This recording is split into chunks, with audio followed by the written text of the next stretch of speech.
Well, hola people, konnichiwa. Back again bersama saya Alfian di channelnya Kudetek. Dan di video kali ini kita ngerakit PC lagi. Udah lama konten rakit PC absen di channel Kudetek. Karena apa? Karena nggak ada duit. Lau pikir rakit PC murah, kagak, mahal. Iya kan bisa rakit PC kerehore, bener juga sih. Cuma susah nyari komponen bekasnya pak. Dan kalaupun ada, itu resikonya gede. Kadang rusak lah udah nyampe, nggak nampil segala macem. Tapi kita bakal bikin konten rakit PC kerehore nantinya mungkin ya 2 atau 3 juta lah gitu ya. Dan iya sebenarnya kendala rakit PC itu aja, nggak ada budget dan susah nyari komponennya. Jadi kita harus nunggu orang beli rakitan PC di toko kita, baru kita rakit. Kalau misalkan kita udah pernah rakit dan dijadiin video, kita nggak jadiin video. Tapi kalau misalkan belum pernah dibikin videonya, kita bikinin videonya. Contohnya kayak di video kali ini. Di video kali ini, disclaimer dulu, ini video proses perakitannya aja. Dan untuk video benchmarknya, performanya, itu ada di video selanjutnya. Karena ada 2 video biar dapat 2 AdSense.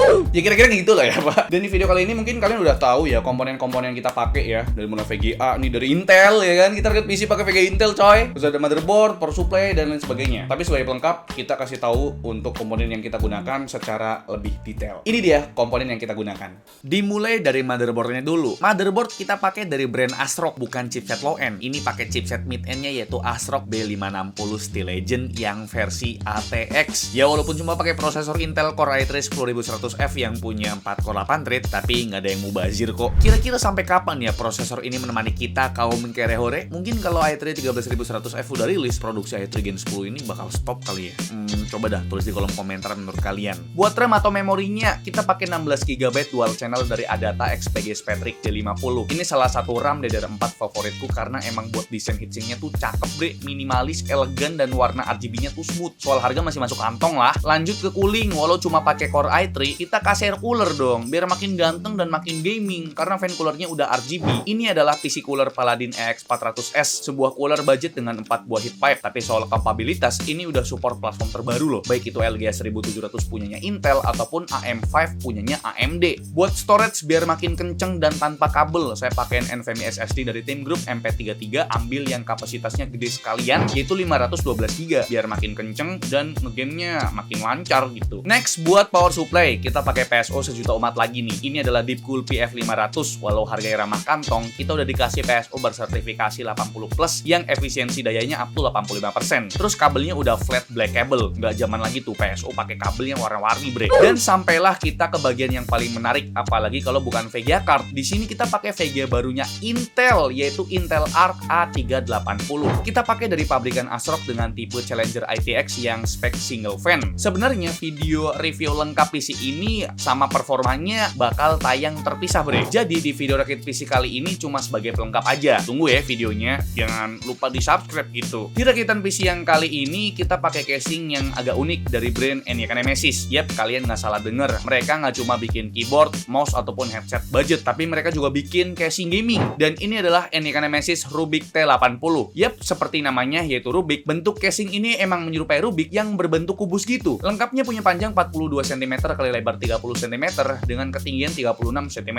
Soal desain, Eniakan Nemesis Rubik tampil begitu mewah dengan penggunaan tempered glass di side panel depan dan juga side panel kiri. Di panel bagian depan, tepatnya di sisi kanan, ada list LED RGB yang tentunya bisa digonta-ganti warnanya bre. Kalau side panel kanan dan juga top panelnya pakai finishing full mesh bre, biar airflow-nya optimal karena di sisi depan tadi kan pakai kaca. Buat I/O panelnya, letaknya di sisi atas dan agak padat nih. Mulai dari power button, 1 port USB 3, 2 port USB 2, mic port, audio port, RGB button, dan LED indikator storage di ujungnya. Lanjut bahas kompatibilitasnya nih. Mulai dari permoboan, ini bisa muat mobo sampai ukuran ATX. Jadi motherboard MATX dan motherboard ITX udah pasti masuk bre. Soal VGA atau GPU clearance, ini lapang banget up to 400 mm.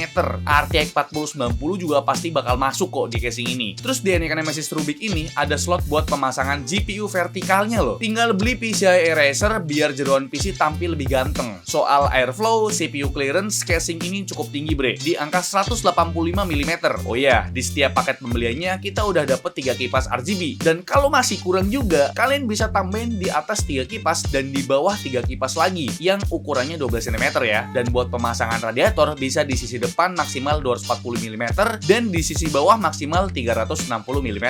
Soal wadah penyimpanan atau storage terletak di sisi belakang motherboard. Tray-nya ini muat 1 buah harddisk 3,5 inci dan juga 2 buah hard disk atau SSD 2,5 inci. Tray storage ini berdekatan sama tempat PSU yang juga tersembunyi di balik motherboard dengan konfigurasi pemasangan miring. Bagusnya sih bikin perkabelan dari unit PSU ini jadi tersembunyi juga. Ngomongin soal perkabelan duniawi, kita udah disediain velcro buat iket-iket kabel biar rapih ntarnya. Perihal harga, emang nggak bisa dibilang murah ya. NEK Nemesis Rubik dibanderol sekitar 1.024.000. Tapi yang kalian dapatkan adalah casing dengan desain mewah yang tentunya dibarengin dengan build quality yang berkelas karena pakai bahan SPCC 0,8 mm.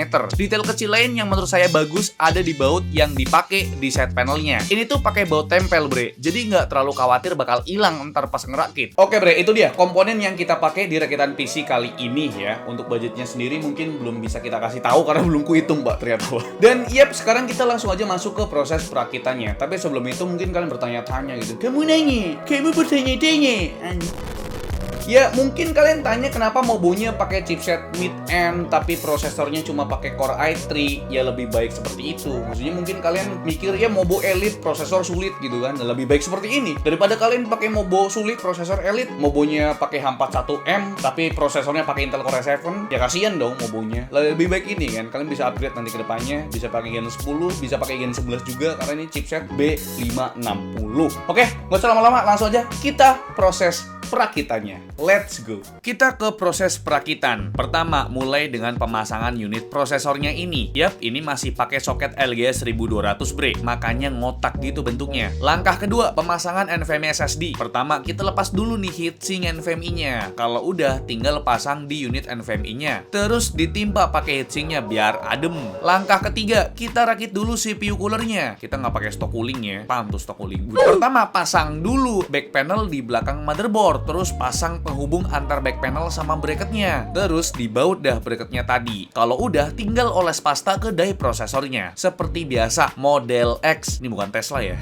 Sebelum pasang coolernya, lepas dulu plastik di spreadernya dan tinggal dipasang dah. Pasang juga kipasnya. Jangan lupa kabel CPU fan juga harus dipasang ke headernya. Biar muter tuh fan coolernya. Jangan sampai lupa. Selanjutnya kita pasang RAM atau memori. Di part ini sih yang paling satisfying ya, yaitu pemasangan RAM. Kalau udah, kita beralih ke casing NYK Rubiknya. Kita bongkar dulu panel-panelnya biar gampang pas ngerakitnya nanti. Bongkar bagian top panelnya dulu. Ada 2 baut tuh, dilepas dulu. Tapi santai aja, nggak hilang kok karena dia baut tempel. Setelah itu baru bisa lepas side panel bagian kirinya. Cuma rada aneh sih, harus ditarik gitu biar kelepas. Sebelum pasang motherboard ke casing, jangan lupain cover I/O portnya bre. Harap maklum, bukan motherboard high-end.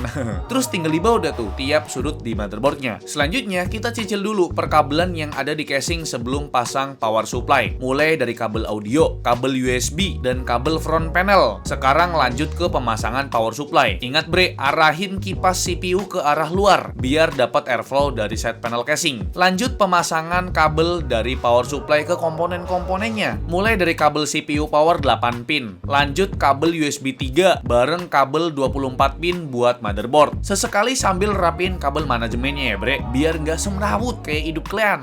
Dan beberapa langkah terakhir, kita pasang si VGA baru ini bre, yaitu Intel Arc A380. Jangan lupain juga, ini VGA butuh 8 pin power. Macam VGA boros aja makanya 8 pin power. Udah deh, proses rakitnya selesai juga. Tinggal tes dihidupin nih, hidup apa enggak. Oke bre, ini dia untuk hasil perakitan yang kita udah lakuin ya. Kita pakai casingnya NYK Nemesis Rubik T80 yang bisa dibilang ini dimensinya lebar loh pak. Kalau kalian lihat ini agak melebar gitu ya, dan ini tuh kayak bisa dibilang 1,5 casing biasa gitu loh, karena PSU-nya dia tuh model miring gitu kan. Dan oke, langsung aja kita hidupin.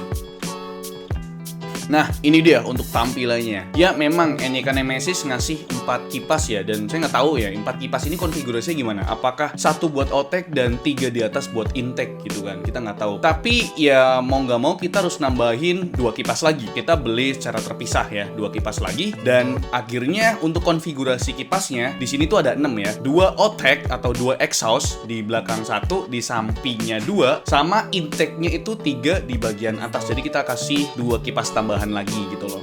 sebenarnya ini muat kipas banyak banget ya. Di bawah juga muat 3 kipas gitu loh. Jadi totalnya sebenarnya ada 9 kipas di dalam casing ini, Pak. Dan ini luas banget, dan untuk airflow-nya bagus punya, Pak. Karena samping kiri, atas, bawah itu mesh. Jadi yang kaca atau tempered glass itu bagian samping kanan sama bagian front panelnya atau depannya gitu. Untuk proses perakitanya juga gampang. Sebenarnya ini casing biasa, tapi memang modelnya kubus gitu ya, atau ngotak gitu loh coy. Dan untuk konfigurasi power supply-nya biasanya kan ada di bawah atau di atas, tapi di atas udah jarang ya, di bawah. Sekarang ada di samping gitu. Sebenarnya itu aja sih. Dan mungkin kalau kalian suka dengan model casing yang begini sih, kalian harus nyiapin meja yang agak panjang ya. Karena nih ku taruh di meja kerja aku aja udah space-nya udah berkurang, beneran kurang lumayan gitu loh coy. Dan gak usah khawatirin soal airflow karena memang ini bagus banget casingnya untuk airflow. Casing ini support GPU vertikal, tapi sayangnya NEK Nemesis gak ngasih GPU racernya. Ya iya juga dong kan, dia jualan casing doang gitu. Maksudnya kalau misalkan kalian pengen pakai konfigurasi GPU vertikal, di casing ini udah support. Kalian bisa beli GPU vertikal sendiri atau PCI racernya, harganya sekitar 200 ribuan, itu yang udah bagus. Dan sayang banget sih kalau misalkan kalian pakai VGA triple fan tapi masih pakai konfigurasi GPU horizontal gitu kan, nanti malah bengkok tuh. Jadi kalau bisa, kalau kalian punya GPU atau VGA card 2 fan atau 3 fan, beli aja PCI racer buat dipakai di casing ini supaya makin cakep. Nanti kita contohin ya konfigurasi GPU vertikalnya, karena saya ada PCI racer dan ada VGA triple fan buat ngeliatin ke kalian gimana sih kira-kira tampilan dari casing ini kalau misalkan kalian pakai GPU vertikal gitu. Dan sekarang kita masuk ke kesimpulan dari casing ini ya, karena sebenarnya di video ini kita bakal nge-review casingnya. Cuma kalau nge-review casing doang kayaknya bosen banget ya. Jadi kita bikinin konten rakit PC sekalian nanti performanya gitu loh, pakai VGA Intel terbarunya gitu. Yap, poin minusnya dulu, ini casing pakai kipas, memang udah dibonusin kipas 4 buah ya, tapi sayang kipasnya masih RGB rainbow biasa gitu loh, dan cuma 4 buah. Mungkin kalau dikasih 6 kan kita jadi gampang konfigurasiin kipasnya gitu kan. Kayaknya itu aja sih minusnya. Poin plusnya, ini volume-nya bagus, terus dia pakai baut tempel ya, jadi nggak gampang hilang bautnya tuh ya kan. Terus dia ada GPU vertikal, tadi udah kita kasih tahu. Dan untuk harganya berapa? Harganya tadi udah dikasih tahu ya, sekitar 1 juta ya, 1 juta lebih dikit banget. Dan apakah di harga 1 juta casing ini layak untuk kalian pertimbangkan? Karena ada lumayan banyak juga ya casing dengan jenis begini gitu ya, tapi NEK Nemesis datang dengan sedikit perbedaan gitu kan. Coba tulis di kolom komentar gitu. Dan buat teman-teman yang nunggu performa dari rakitan PC ini, mungkin besok atau lusa lah baru kita upload ya. Tapi kita pasti ngetesnya lumayan lama karena ini pakai VGA Intel ya. Saya juga udah pusing gitu ya. Karena biasanya cuma pakai AMD, kalau nggak Nvidia kan. Ini udah harus pakai Intel gitu ya. Aduh, lama banget proses benchmarknya, jadi tunggu aja. Mungkin itu aja buat teman-teman yang mau beli komponennya, mau beli casingnya, mau bawa prosesor, linknya udah kita siapkan di deskripsi video ini. Dan yap, like video ini kalau kalian suka, dislike kalau saya jelek, dan jangan lupa untuk tekan tombol subscribe yang warna merah kalau misalkan kalian belum subscribe channel ini. Selvian selaku host di channel ini mengucapkan terima kasih. Sampai jumpa di video selanjutnya. Dadah.